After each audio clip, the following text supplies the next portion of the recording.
Hello Flickering Myth family and welcome to our channel. My name is EJ Marino and today we have a new movie review. Yes, I will be jumping into Sonic the Hedgehog 2. Now this is how you make a kids film. Sonic the Hedgehog 2 is not a perfect movie by any means. I have some issues with it that we'll get into in a bit, but overall I thought this was exactly what I would want from a modern kids film. I am not the demographic for Sonic. Look, that's fair to say, right? But I will say I'm a fan of the Sonic the Hedgehog games. I like the lore, so there's a bit of nostalgia attached. But that doesn't need to be here for this movie, because this plays pretty well. There is a 90s throwback element to this, where it is just pure cheese. They are just having fun and being stupid and not caring about it. There are so many films, especially kids movies, that really want to take themselves seriously, that really want to be pieces of art, and look, kids movies can be real too. Sometimes I don't want that. Sometimes I just want pure cheesy goodness, and that's what Sonic 2 offers. I had a good time with this movie.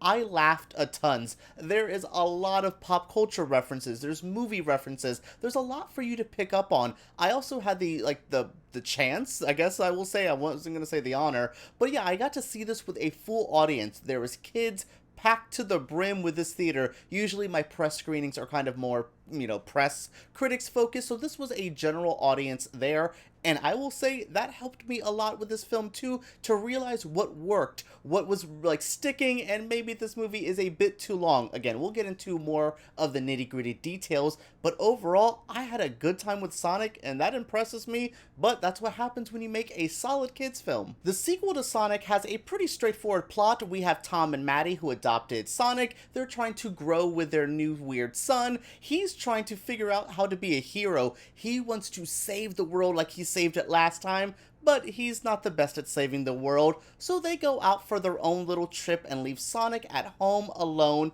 and they know he's going to get into mischief, but they don't know what exactly he's going to get into when Dr. Robotnik returns with a new foe named Knuckles. And yeah, that's basically the easy plot. Tails comes in as a person who he's kind of obsessed with Sonic. He's a really big fan with his, so he comes there to help out Sonic. They grow as friends. We also have Sonic and Knuckles have their very infamous rivalry that they had from the video games. They butt heads, Robotnik and Sonic do. Yeah, and they're basically looking for the Master Emerald, a big emerald that has a lot of power in it. And that's a pretty easy to follow story. We have like the Echidna clan that was beefing with the person who raised Sonic, then stuff like that. So there's a lot of lore here as well. That's what really impressed me, was there is a lot more to this story than just at the surface. Again, it's a cheesy, fun little story.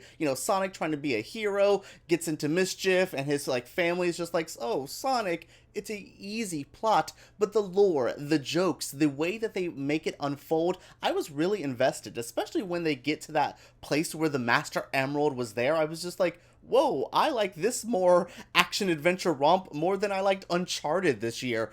I was really impressed with a lot of the fun story, the easy-to-follow vibe of it. It really helped the kids in my audience stay entertained. You can definitely tell when the story was starting to, wane itself, the audience was starting to get a bit restless, but overall, it was straightforward, to the point, and really enjoyable. Now, Sonic the Hedgehog 2 has a couple issues. There's not too many flaws in this. Look, there's a lot of product placement, there's a lot of references, but none of that really bothers me. People gotta pay bills. It's a kids movie. This isn't trying to be high art. It's not trying to backdoor some weird stuff. It's like, oh look, there's an Oreos reference. That's fine with me. Oh, another Olive Garden shout out. The Olive Garden stuff, honestly, I hated it the first time, came back around it to it, thinks it's funny. So yes, this movie has some issues. The biggest one for me though is the runtime. At 2 hours and about 2 minutes, it is way too long. I could have made this a quick hour and a half, maybe even an hour 45 if I'm being kind. It's hard because this movie plays well and I'm enjoying it, but even I started getting restless. And that, if I'm getting restless, the kids around me, it's about maybe the hour 45 mark where I started hearing the getting up and just talking a little bit more, and that's just fine. It happens in these type of movies, but this could have been quicker. There's some stuff with the deputy sheriff here dealing with Robotnik's friend Stone and stuff like that. Maybe we would have cut out some of that. The wedding stuff with like Tika Sumpter's sister and Shemar Moore's there, that stuff's fine. Maybe would have trimmed it up a bit, but Tika Sumpter's sister in the film was one of the funniest people. I think her name is Rachel, I believe. It's whoever her sister's character. She was a scene stealer. So like, I would cut it out maybe to shorten up the runtime, but I had a good time with it. So yeah, I will say it's a bit too long. That's not the worst thing ever, but you can definitely feel the runtime. I will also say, this isn't my favorite Jim Carrey role. I am self-admittedly not a huge Jim Carrey stan. I like what I like. Not always the biggest thing. I liked his stuff in Sonic 1, but this feels like he's phoning it in. It was just like, let Jim do a bunch of takes, let him have fun on set, and then that's it. And it was just like, I thought I had a little bit more fun. I thought his original run as Dr. Robotnik was a bit of a throwback to what he used to do. This feels like his like mid-2000s when he started to phone it in with things like Yes Man. That's what this feels like more than his fun Ace Ventura kind of Cableman homage I felt I was getting. So yeah, Jim Carrey and the runtime kind of weigh this down a bit. It's not going to be a perfect film, but those two things kind of did distract from an overall enjoyable experience. Now, I will say the biggest thing I walked away with from this movie is, wow, Sonic has a fan base I did not realize. From little kids to grown-ass men my age, people were into this movie, dressed up as Sonic, wearing merchandise, and then that post-credit scene hit, and it erupted like the people who returned in Avengers Endgame. It was that level of people having a good time.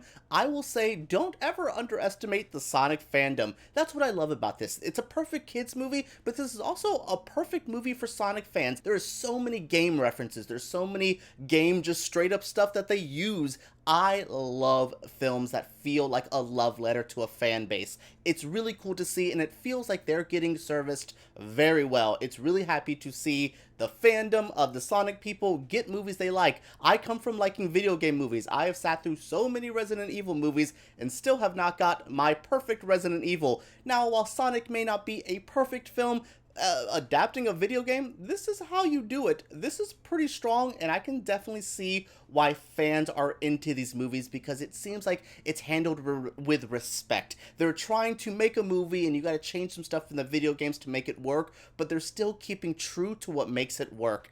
I'm happy to see that, and I'm happy that Sonic people are gonna get into this. With the post-credits scene and the final act of this movie, I can definitely see Sonic people going nuts, and I hope you enjoy it if you are one. Alright everyone, that is it for my review of the new Sonic film. It's a pretty fun movie. I had a good time with it. I don't have too many complaints. I had all the pop culture references I needed. There was fun Sonic action scenes. Sonic is way better. I love the cartoony vibe of this. I had a decent time with this one, and I hope you do too. Make sure you guys check out Sonic when it comes out in theaters. Oh, and make sure you guys subscribe to our channel, give us a thumbs up, and comment down below. Let's keep the conversation going, and let's talk about Sonic the Hedgehog 2 below.